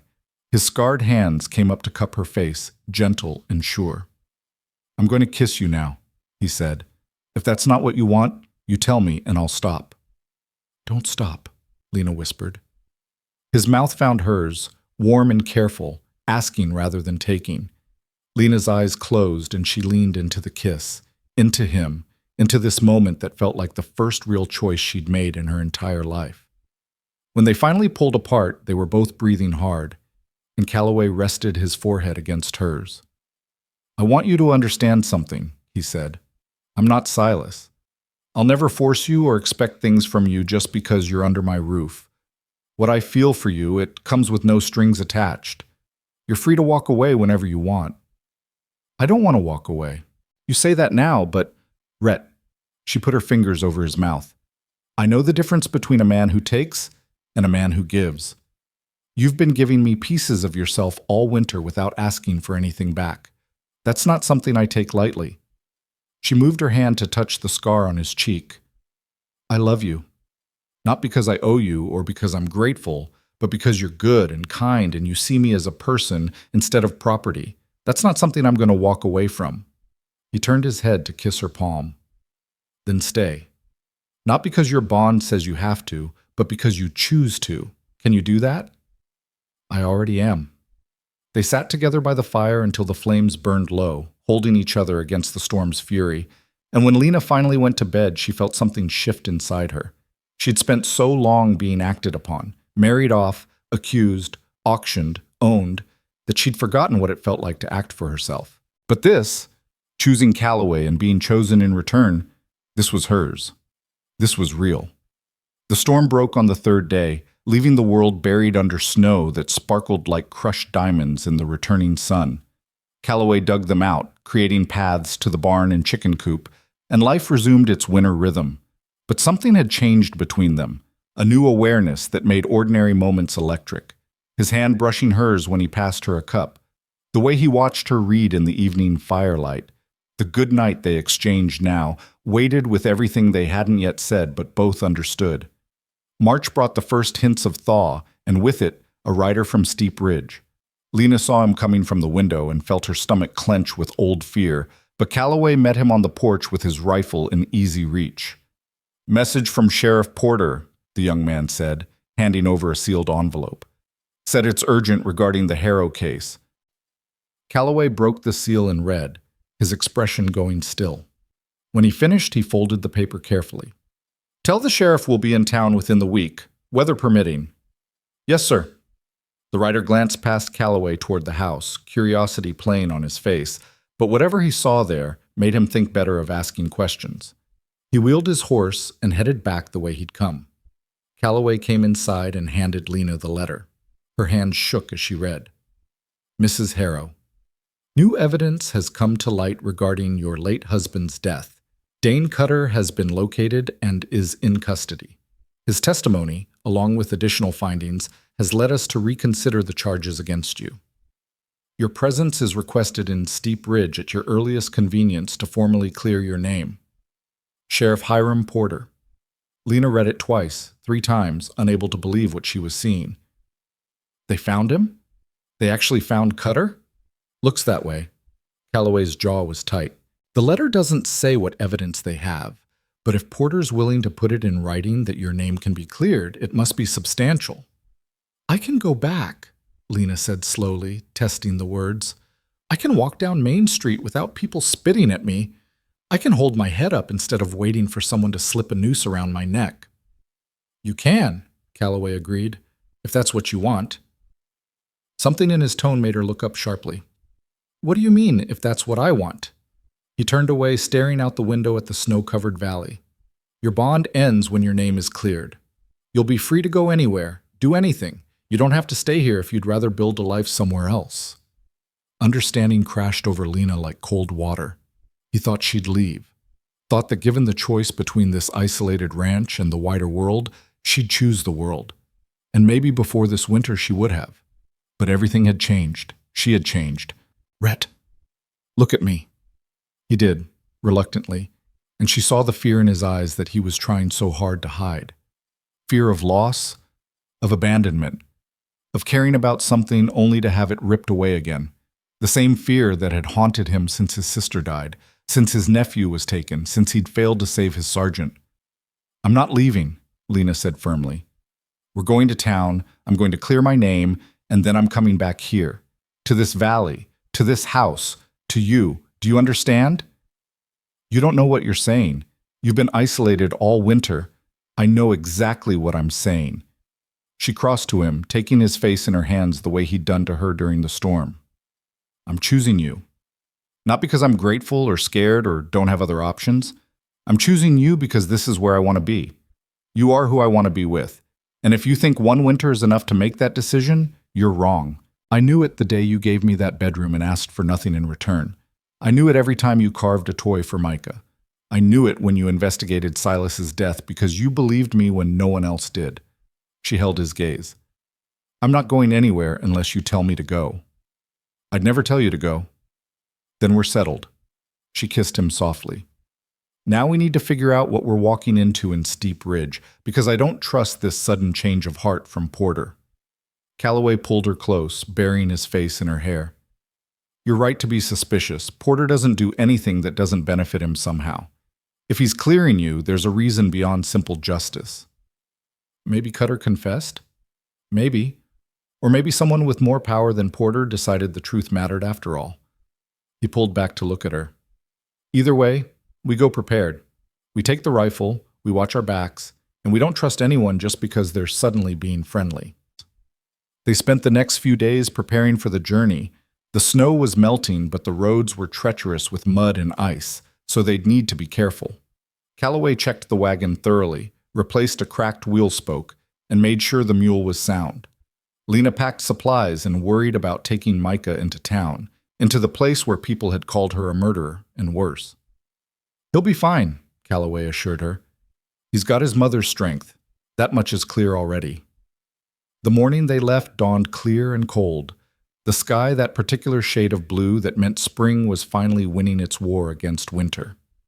Lena took a last look around the house, her house now, in all the ways that mattered, and felt a pang at leaving even for a few days. This place had become sanctuary, the first real home she'd known since her mother died. We'll be back before you know it, Calloway said, reading her thoughts as he so often did. And then we can start planning what to do with the rest of our lives. What do you want to do? He helped her up into the wagon, then swung up beside her. I want to marry you properly, if you'll have me. I want to raise Micah as my own son. I want to build a life where we're not looking over our shoulders, waiting for the past to catch up. He clicked to the mule. And I want to do it all right here, in this valley, with you beside me. Lena's eyes burned with tears she refused to shed. Yes. To all of it. Yes. They rode toward Steep Ridge with the sun climbing behind them, and despite the uncertainty ahead, Lena felt something like hope unfurling in her chest. Whatever waited in that town, whatever tricks or traps or last-minute cruelties, she'd face it with Rhett at her side. And then they'd come home and build the life they both deserved. The journey took most of the day, the roads worse than Calloway had anticipated. They had to stop twice to dig the wagon out of mud holes, and once to wait while a herd of elk crossed the trail. It was late afternoon when they crested the final ridge and saw Steep Ridge spread out below them, the town looking smaller and meaner than Lena remembered. You ready for this? Calloway asked. No, but let's do it anyway. They drove straight to the sheriff's office, and Porter came out onto the boardwalk when he heard the wagon. He looked older than Lena remembered, his face lined with something that might have been guilt or might just have been indigestion. Mrs. Harrow, Mr. Calloway. He nodded to them both. Thank you for coming. If you'll follow me inside, we can get this business settled. The sheriff's office was dim and smelled of tobacco and old coffee. Porter gestured them to chairs, but Calloway remained standing with his hand resting casually on Lena's shoulder, a clear message of protection and ownership that no one could miss. Where's Cutter? Calloway asked. In custody in the territorial capital. He was picked up trying to cross the border with a substantial amount of cash, and what turned out to be forged documents claiming ownership of the Harrow Ranch. Porter pulled out a file and set it on the desk. Once in custody, he was offered a deal, cooperation in exchange for leniency. He took it, confessed to everything. Lena's heart pounded. What did he confess to? That he poisoned Silas Harrow using death-cap mushrooms mixed into a meat stew. That he did it on orders from someone who promised to split the inheritance, and that he was supposed to implicate you in the murder so you'd hang and there'd be no witnesses. Porter looked uncomfortable. The someone who hired him was a lawyer named Marcus Fitch, who had a forged will ready to produce once you were out of the way. The will left everything to Fitch in payment for supposed debts Silas owed. Debts that didn't exist, Calloway said flatly. That's correct. The whole thing was a scheme to steal the Harrow Ranch and assets. You were just in the way, Mrs. Harrow. Easy to frame because you were young and alone and nobody particularly liked you. The casual cruelty of it took Lena's breath away. She'd nearly died. Her son had nearly been orphaned. Also, 2 men could steal land and money. Where's Fitch now? Dead. Shot himself when the law came for him. Porter's expression hardened. But Cutter's alive and talking, and his testimony clears you completely. I've prepared the necessary documents. Once you sign them, you're free and clear. The charges are dropped, your name is restored, and you inherit everything Silas left, the ranch, the cattle, the bank accounts, all of it. Lena sat very still, trying to process this. Everything. The H-Bar Ranch with its sprawling house and corrals, the herds of cattle Silas had been so proud of, the money he'd hoarded and never spent. It was a fortune, enough to live on comfortably for the rest of her life. Enough to leave the Broken Bell if she wanted to, enough to go anywhere, be anyone. She felt Calloway's hand tighten briefly on her shoulder, then release, giving her space to make her own choice. What about Tom Brewster? Lena asked. He was part of this, wasn't he? Brewster was a useful idiot, Porter said dismissively. Cutter paid him to testify against you and cause trouble, but he didn't know about the bigger plan. He's wanted for debts and theft now, disappeared into the territories somewhere, not worth pursuing. Lena signed the papers with a hand that only shook a little. Porter witnessed them, then handed her copies along with a bank book showing the Harrow accounts. The numbers made her dizzy. There'll be talk in town, Porter warned. Some folks won't like seeing you cleared, especially those who were loudest about your guilt. You might want to consider selling the H-Bar and moving on. Make a fresh start somewhere people don't know the story. Or, Calloway said quietly, she might want to hold her head high and dare anyone to say a word against her. Since she's innocent and they're the ones who should be ashamed. Porter shrugged. Your choice, of course. I'm just saying it won't be easy. Nothing worth doing ever is, Lena said, surprised by the steel in her own voice. She stood, tucking the papers into her bag. Thank you, Sheriff, for finally doing your job. They left the office and stepped out into the late afternoon sun. Main Street was busy with people going about their business, and Lena felt eyes turn toward her. Recognition, surprise, and in some cases shame flickered across faces. A few people nodded hesitantly. Most looked away. Want to get supplies before we head back? Calloway asked. No. Lena took his arm. I want to leave this town behind and never think about it again. They were climbing into the wagon when a woman approached, moving quickly despite her age. Mrs. Porter, the sheriff's wife, the one who'd sent the milk and the knitted cap. She stopped a respectful distance away. Mrs. Harrow, I'm glad you were cleared. I never believed you did it, for what that's worth. It's worth something, Lena said softly. Thank you for the things you sent. They made a difference. Mrs. Porter nodded, looking relieved. Your boy. Is he well? He is, growing strong. I'm glad. She hesitated, then added, What my husband did, keeping you in that cell on nothing but gossip and fear, it wasn't right. I told him so at the time.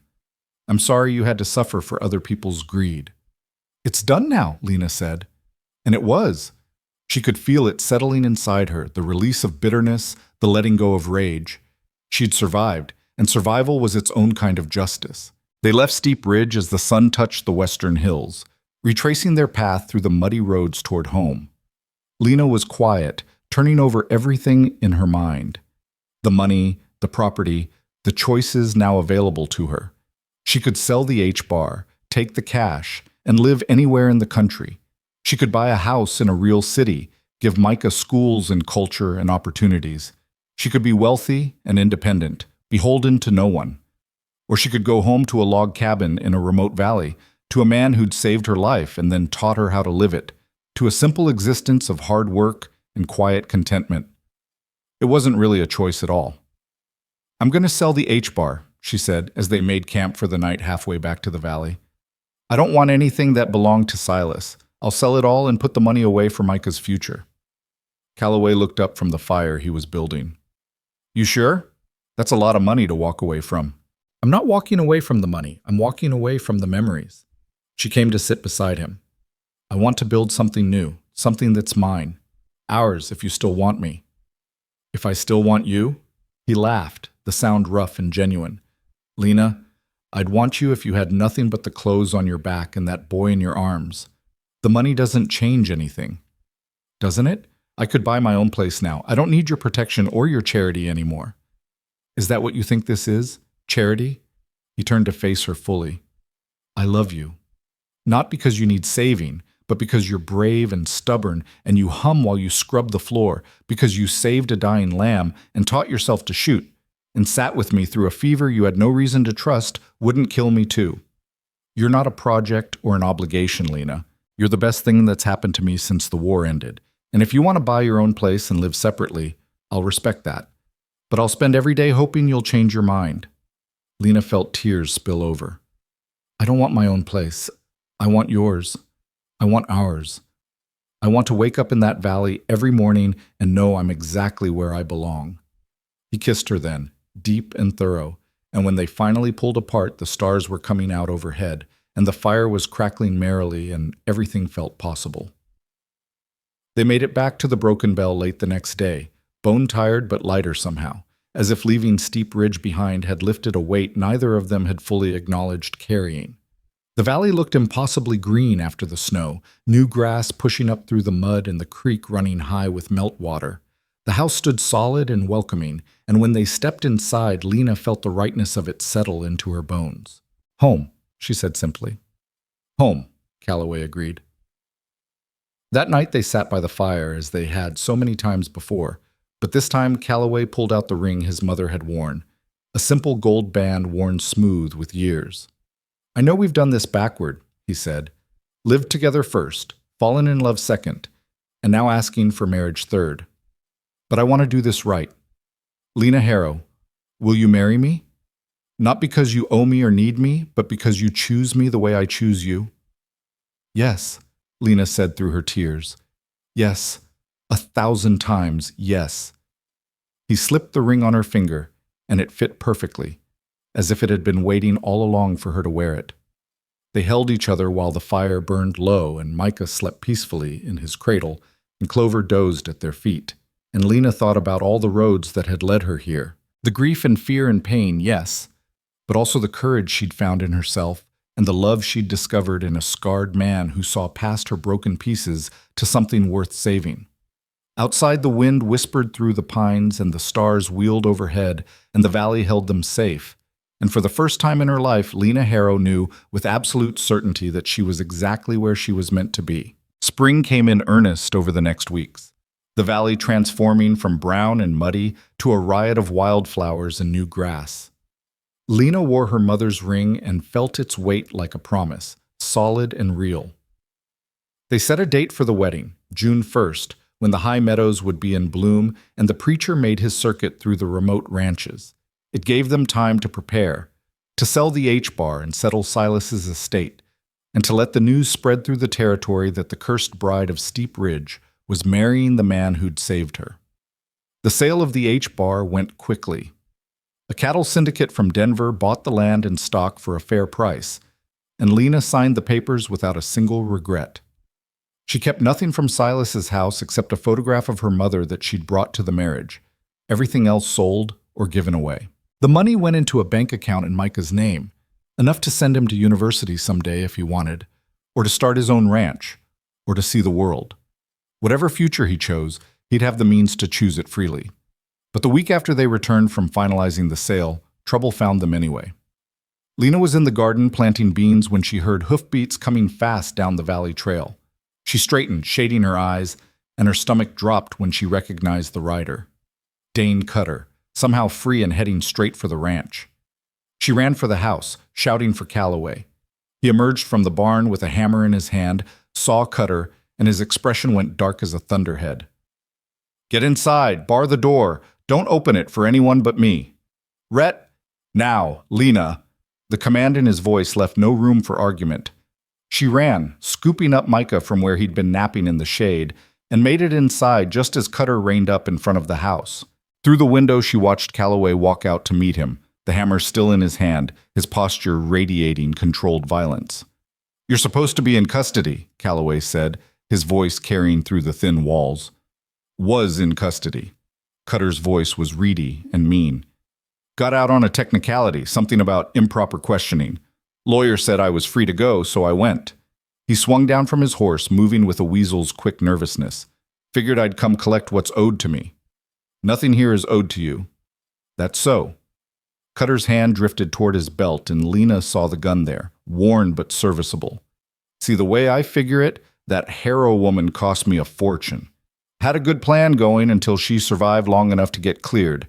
Now Fitch is dead, the ranch is sold, and I got nothing to show for months of work." "You got your life," Calloway said flatly. "That's more than you deserve. Now get off my land before I finish what the law should have." Cutter laughed, high and strained. "Big talk from a man with a hammer. I got a gun and I got nothing to lose. You think I'm afraid of you?" "I think you should be." The standoff stretched taut as wire, and Lena felt her heart hammering against her ribs. She looked around desperately for the rifle, but Calloway had taken it to the barn that morning to clean. All she had was the knife she'd been using to cut twine in the garden, still tucked in her apron pocket. Not much of a weapon, but better than nothing. Then she heard another horse, this one coming from the opposite direction. Through the other window, she saw a second rider approaching, a man in range clothes with a gun belt worn low and professional. He looked familiar, and after a moment she placed him. Jack Brennan, a former cavalry officer who ran a horse ranch 10 miles south. She'd met him once at the trading post, a quiet man with careful eyes. Brennan rode into the yard and positioned his horse between Cutter and the house, his hand resting easy on his gun. "Heard you might have trouble, Rhett. Thought I'd ride over and make sure everything was square." Calloway's shoulders relaxed fractionally. "Appreciate it, Jack. Mr. Cutter here was just leaving." "Was I?" Cutter's eyes darted between the two men, calculating odds. "Seems like you're awful interested in protecting a woman who murdered her husband." Seems like you're awful stupid to come here making threats when everyone knows you're the one who did the murdering, Brennan said conversationally. Sheriff told me all about your confession. Said the only reason you're walking free is because some fancy lawyer found a technicality, not because you're innocent. He shifted in his saddle. Now, the way I see it, you got two choices. You can ride out of here peaceful and head for the territories where nobody knows your name, or you can try something foolish and find out what happens when you threaten a neighbor's woman. She ain't his woman. She's my fiancée, Calloway said quietly, and under my protection. You touch her or that child or anything on this ranch, and I'll hunt you down myself. That clear enough? Cutter's face twisted with rage and something uglier, the mean desperation of a man who'd gambled everything and lost. His hand moved toward his gun, and in that instant, Lena saw how it would play out. He'd draw, Brennan and Calloway would shoot, and someone would die in her front yard while she hid inside like a helpless child. She'd spent too long being helpless. Lena threw open the door and stepped out onto the porch with Micah on her hip and the garden knife in her free hand. All three men turned to stare at her. I told you to stay inside, Calloway said, his voice tight with fear for her. I know what you told me. Lena kept her eyes on Cutter. But this is my fight too, and I'm done hiding while men decide my fate. She descended the porch steps slowly. You want to know what really happened to Silas Harrow? I'll tell you. He was a cruel, bitter man who beat me and broke me down until I barely recognized myself. I should have left him, should have run away the first week. But I was 17 and alone, and I didn't know where to go. So I stayed, and I endured, and I prayed for deliverance. She shifted Micah higher, her voice steady. When he died, I thought maybe God had finally heard me. Then you made sure everyone thought I was the monster when you were the one with blood on your hands. You tried to take everything from me, my freedom, my son, my life. But you failed. I'm still standing. I'm cleared of all charges, and I'm marrying a good man who loves me. While you? She smiled without humor. You're a fugitive with no money, no prospects, and a murder confession on record. Even if you kill us all today, you'll hang for it eventually. So ask yourself if revenge is really worth dying for. The silence that followed was absolute. Cutter stared at her, something shifting behind his eyes, fear maybe, or the dawning realization that he'd already lost everything that mattered. His hand moved away from his gun. You're not worth hanging for, he said finally, the words bitter as a loam. None of this is worth it. He swung back onto his horse, his movements jerky. But you better watch your back, Mrs. Harrow. World's a dangerous place for women who don't know their place. I know my place, Lena said. Right here, standing up to men like you. She raised the knife slightly. Now get off our land. Cutter rode out at a gallop, mud flying from his horse's hooves. They watched until he crested the ridge and disappeared, and only then did Lena's legs start to shake. Calloway was beside her in an instant, taking Micah and wrapping his free arm around her. You scared 10 years off my life, he said into her hair. But God, you were magnificent. I was terrified, Lena admitted. Courage isn't the absence of fear, it's acting despite it. Brennan had dismounted and now stood a respectful distance away. That was well done, Mrs. Harrow. Not many people can face down a desperate man with nothing but words and a garden knife.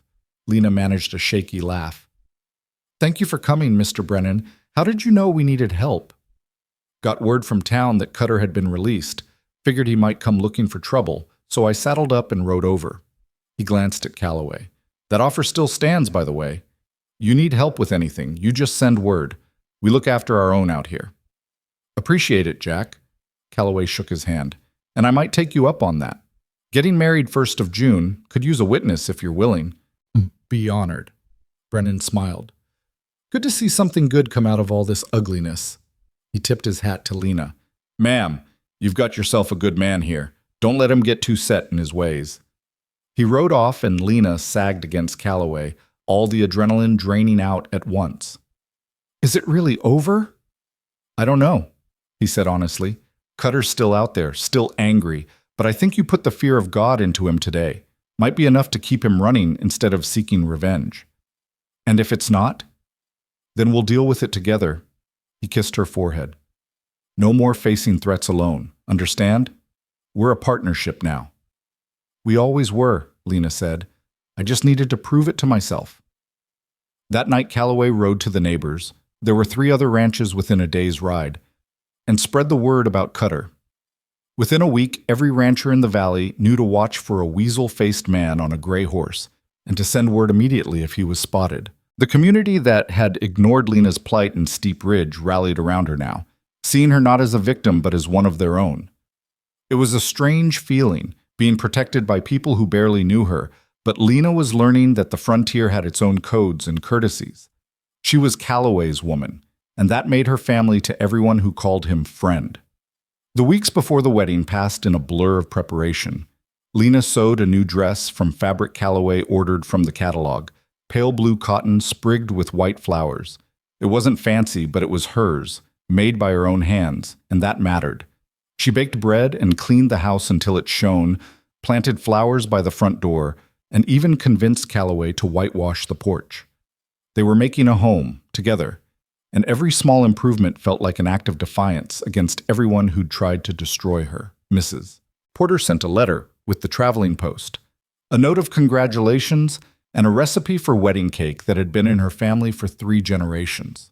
Other women Lena had never met sent small gifts, embroidered pillowcases, a set of kitchen towels, a quilt pieced from dozens of fabric scraps. It was as if the whole territory had decided to atone for Steep Ridge's sins by embracing Lena now, and while part of her resented needing their approval, another part was grateful for the gesture. The night before the wedding, Calloway moved his things into the barn to observe propriety, leaving Lena alone in the house for the first time in months. She couldn't sleep, too nervous and excited and afraid that something would go wrong at the last minute. She rose before dawn and dressed carefully, braiding her hair and pinning it up the way her mother had taught her. The blue dress fit perfectly, nipped at the waist and flowing over her hips, modest but pretty. She looked at herself in the small mirror and barely recognized the woman staring back.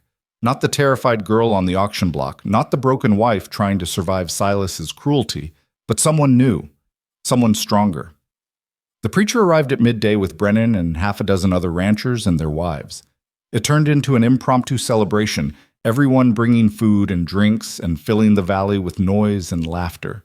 Lena stood on the porch holding Micah and watching these people who'd come to witness her marriage, and felt something crack open in her chest. Community. Belonging. Things she'd thought lost forever. Calloway emerged from the barn in clean clothes with his hair slicked back and his face freshly shaved, looking younger and almost nervous.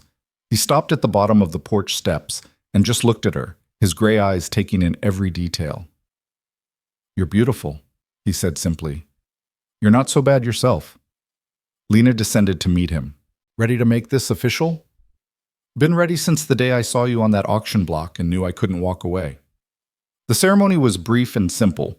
The preacher read from Corinthians about love being patient and kind, and Calloway repeated the vows in his rough voice without stumbling once.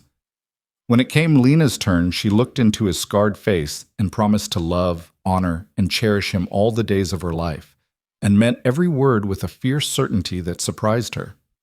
She'd made promises before, standing beside Silas in a church, while the reverend droned on about wifely duty and submission. But those had been words without power, spoken under duress. These vows were different.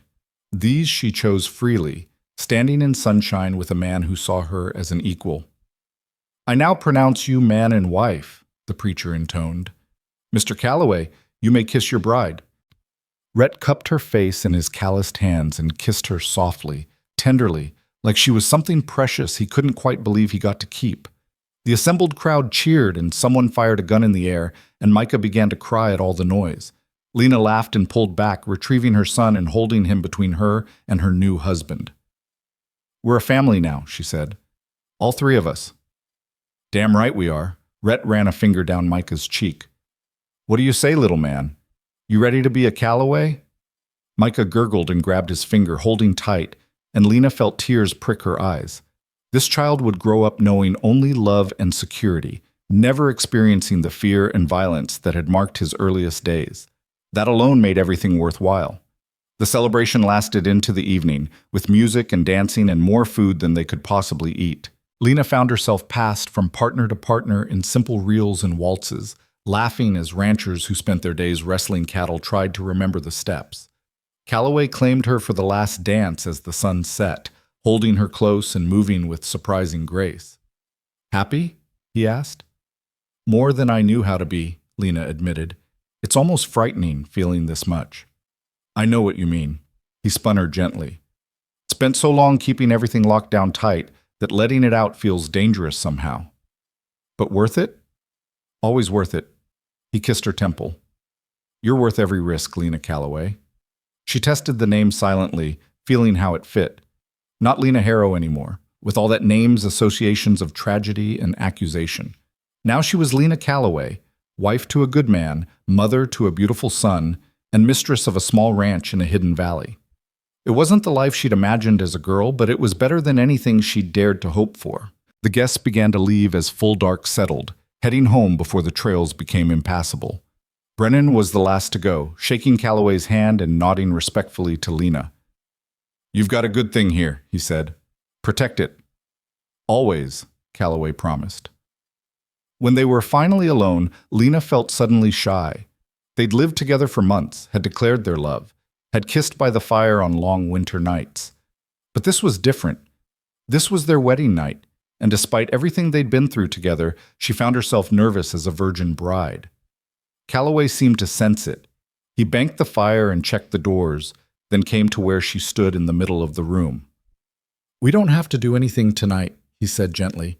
"I know you've had a long day, and with Micah still so young, you must be exhausted." "I'm not exhausted." Lena reached up to touch his face, tracing the scar she'd come to love. "I'm nervous, which is ridiculous considering everything we've already shared." "Not ridiculous. This matters. It should feel different." He caught her hand and kissed her palm. "But understand something. I'm not Silas. I'll never take what isn't freely given, and I'll spend the rest of my life making sure you know the difference between duty and desire." "I already know the difference." Lena pulled him toward the bedroom. "And right now I desire my husband. Is that clear enough?" His smile was slow and devastating. "Yes, ma'am, that's perfectly clear." Their wedding night was everything Lena had never known intimacy could be. Gentle and patient, with Calloway treating her like something infinitely precious. He mapped every inch of her skin with reverent hands, erasing the memories of rough treatment and replacing them with tenderness.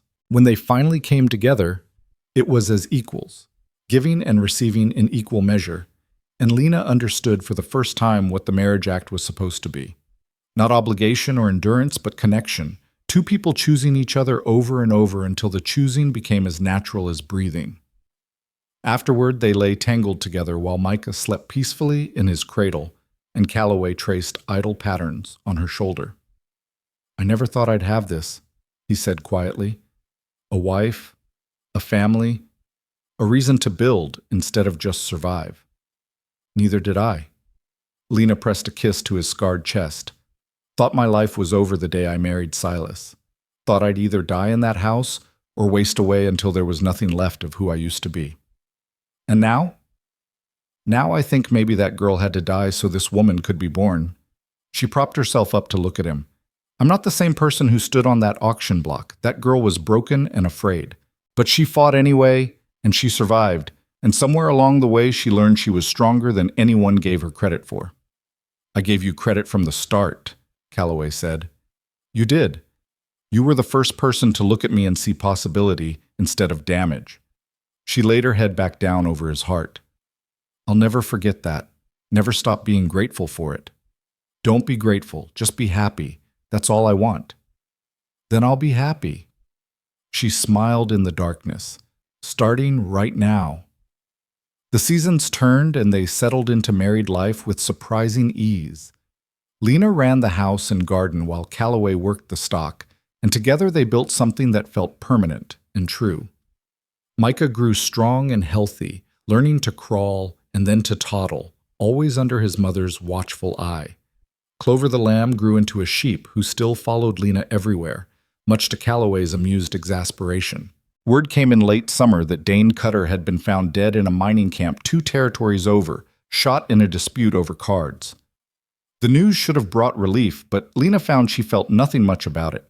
Cutter had already become irrelevant to her life, a bad memory that held no more power. She'd moved on, built something better, and his death changed nothing except to confirm that men who lived by violence usually died by it too. The circuit judge came through in September and officially declared Lena innocent of all charges. The paperwork a formality since Cutter's confession had already cleared her name. But having it written in legal terms, stamped and filed, gave Lena a sense of closure she hadn't realized she needed. She was no longer the accused, the suspected, the woman under a cloud. She was simply Lena Calloway, rancher's wife, and that was identity enough. As autumn painted the valley gold and red, Lena discovered she was pregnant.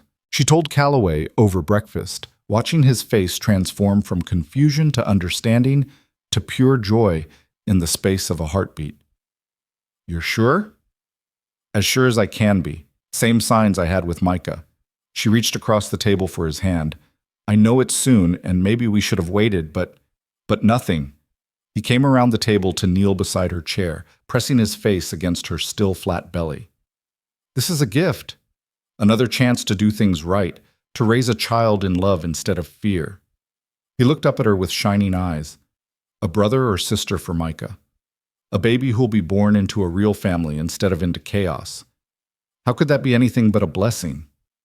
Lena threaded her fingers through his hair, her own eyes burning. "I'm scared. What if something goes wrong? What if I can't protect this baby the way I couldn't protect—" She stopped, old guilt rising. "You protected Micah," Calloway said firmly. "You kept him alive and safe through impossible circumstances. You're the strongest person I know, and you'll protect this baby the same way, and this time you won't be alone. I'll be right beside you every step. Promise?" "On my life." He stood and pulled her into his arms. "We're building something good here, Lena, something that'll last. And every child we bring into this world will know nothing but love and safety and the certainty that they're wanted. That's a promise." The baby came the following spring, a daughter with her mother's dark hair and her father's gray eyes. They named her Margaret Rose, after Calloway's mother and Lena's, and she entered the world squalling her outrage at the brightness and cold. Calloway held her with shaking hands while Lena rested, his scarred face soft with wonder, and Micah, now walking and talking in simple sentences, demanded to see his sister immediately. "Gentle," Lena instructed as Micah climbed onto the bed.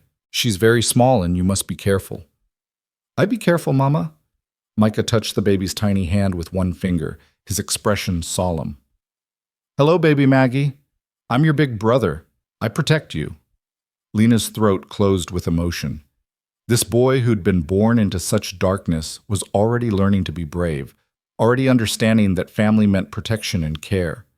And her daughter would grow up knowing only that same love, never experiencing the fear and violence that had marked Lena's early life. They were breaking the cycle, building something new. 3 years later, Lena stood on the porch, watching Micah chase Maggie around the yard, their laughter carrying across the valley like music. A third baby was on the way, due in the fall, and the ranch had prospered enough that they'd hired a hand to help with the heavy work. The H-bar money sat untouched in the bank, growing steadily, insurance against hard times that Lena prayed would never come. Calloway came up behind her and wrapped his arms around her expanding waist, his chin resting on her shoulder. "Happy anniversary," he murmured. "Has it been 4 years already?" 4 years today since the preacher declared us married." He turned her to face him. "Best 4 years of my life." "Even with all the chaos? The baby's crying, the diapers, the sleepless nights?" "Especially with all that." He kissed her softly. "I'd take our beautiful chaos over empty peace any day." Lena looked past him to where Micah was showing Maggie how to pet Clover's lamb. The sheep had given birth in the spring, completing the cycle. Her son was 5 now, sturdy and confident, with no memory of the jail cell where he'd spent his first weeks. Her daughter was 2, fearless and stubborn, already showing signs of the strength she'd inherit from both parents. And the baby growing inside her would be born into a world where love was assumed, not fought for. "Sometimes I can't believe this is real," she admitted, "that I get to have this life after everything that happened." "It's real." Calloway's arms tightened around her. "We made it real. You survived things that should have broken you, and instead of letting it make you bitter, you chose to build something beautiful. That takes a kind of courage most people never have to find. I had help. She leaned back against his chest. You gave me a place to stand when the whole world was trying to knock me down. Without that, I don't know if I would have survived. You would have. You're stronger than you know. He was quiet for a moment. But I'm glad I could be part of your survival. Glad you chose to stay even when you didn't have to anymore. There was never really a choice, Lena said. My heart made it the day you bid $50 for a cursed bride and her baby, and refused to treat either of us like property. I just had to catch up to what my heart already knew. They stood together watching their children play as the sun climbed higher, warming the valley.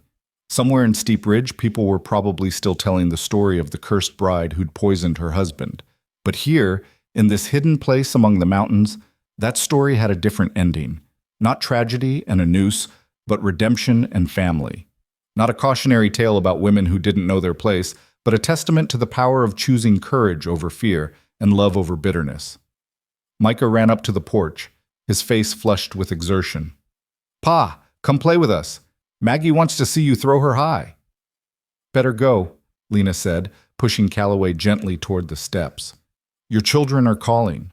He kissed her once more, quick and sweet, then bounded down to scoop Maggie up in his arms. The little girl shrieked with delighted laughter as he tossed her carefully into the air, and Micah danced around them begging for his turn. Lena watched them, her hand resting on the swell of her belly where the newest Calloway grew, and felt peace settle over her like a benediction. This was what she'd been fighting for all along, though she hadn't known it at the time. Not just survival, but a life worth surviving for. Not just escape from cruelty, but the chance to build something kind. She'd been tested by fire and come through it scarred but unbroken, and now she stood in the sunshine with her children playing, and her husband laughing, and her future stretching out before her full of possibility. The cursed bride of Steep Ridge was dead, her story finished. But Lena Calloway's story was still being written, one ordinary beautiful day at a time, and that was the only ending that mattered.